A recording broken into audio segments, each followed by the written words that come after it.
give you guys a walk around. Getting it put back together. Getting fuel lines run and a few little wiring things finished up on it. Figured it was about time.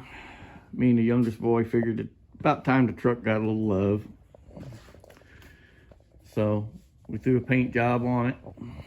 Of course, you can see color change. I like the gray better. It was time for something new. It's been that grabber green for like 16 years.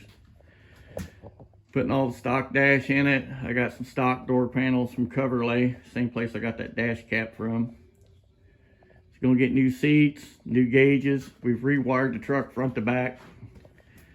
Color coded everything, tagged everything on it. Changed up the ignition system, 6 BTM boxes, bye-bye. It's got a digital 7 programmable in it, 3-bar map and a new coil. I went through the distributor, put a new pickup and all in it, cleaned it up, new cap and rotor, put some new wires on it, new plugs in it. I'll change oil in it closer to spring.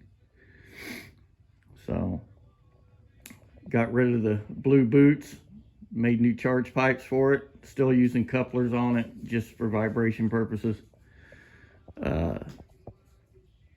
That, and I had the couplers and I got the billet clamps. I'm not buying a bunch of V-band shit. I don't need it.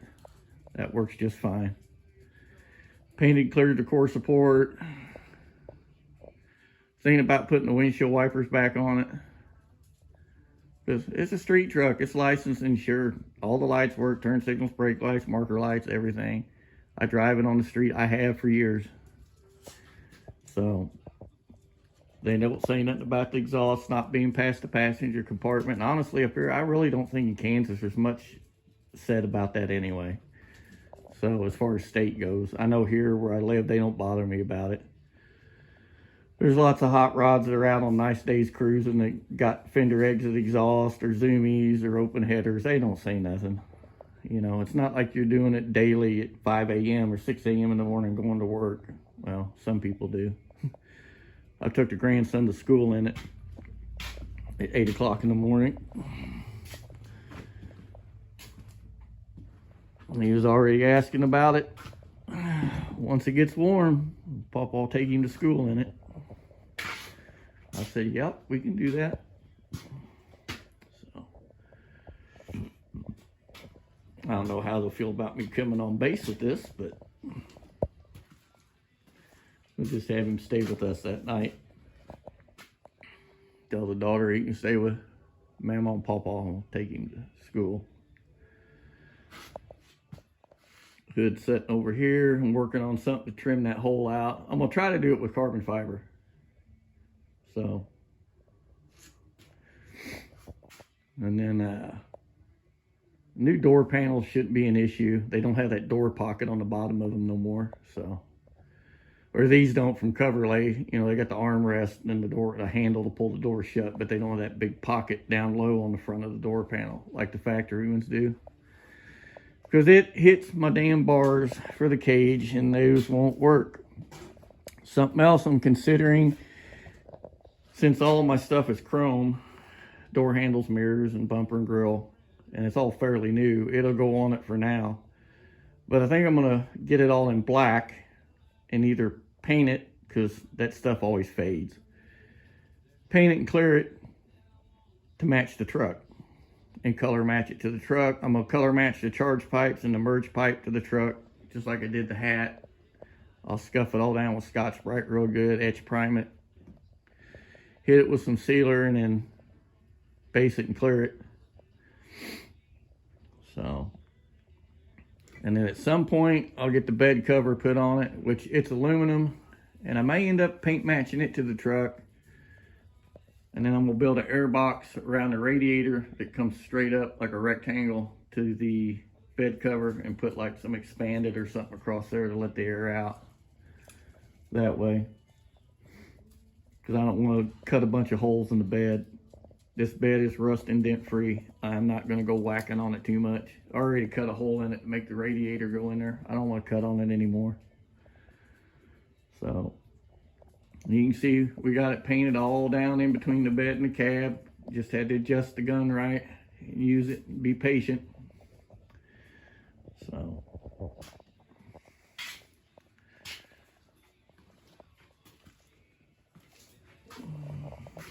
don't look bad for not being a professional painter. Kid did pretty good on all the body work and blocking it down. It didn't have a lot of dents in it really to start with, but that door had some waves in it right below the door handle between the two body lines, and I hammered and dollied that and fixed all that. And skimmed it with a little filler. So you use filler, don't use the cheap shit. Go get some Rage or something and use the good stuff. We used the yellow Rage filler on this. So at the end of the day, it's been primed and blocked twice, 1 coat of sealer, 3 coats of base, and it's got about, I'd say, average coats, 5 coats of clear on it. It's got 1.5 gallons of clear coat on it. So each coat I got a little bit heavier with the 3 coats. So in comes spring, I'll put it out in the daylight. We'll see how bad. The orange peel on it's really minimal, and it's only in a couple spots. So most likely I'll just take a denim pad and some compound and just go over it. I won't wet sand it. Denim pad does a real good job of leveling stuff out. It'll also chew through shit if you don't watch what you're doing. But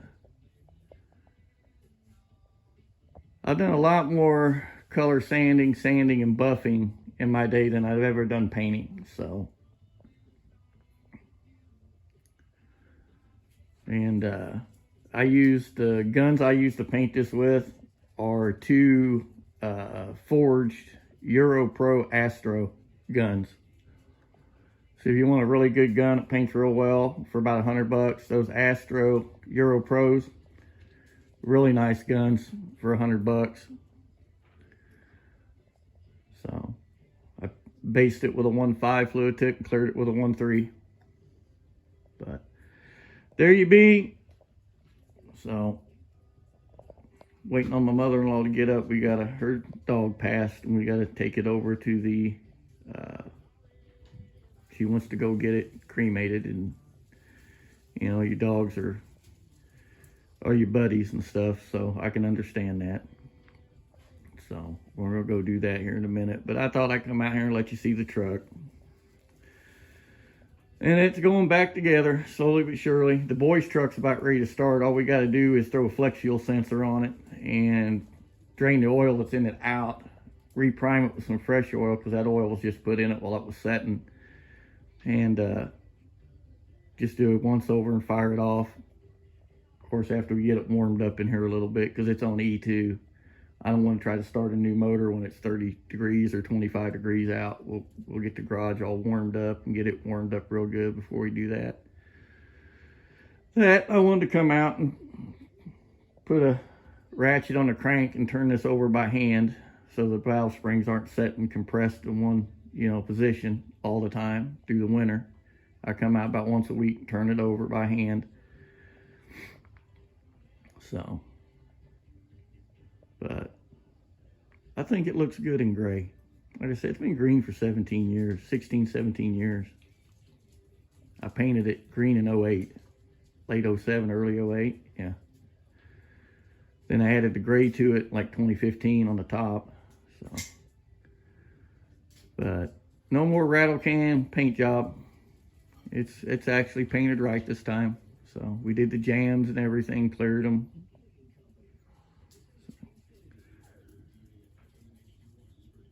So till next one, stay safe. God bless. Later.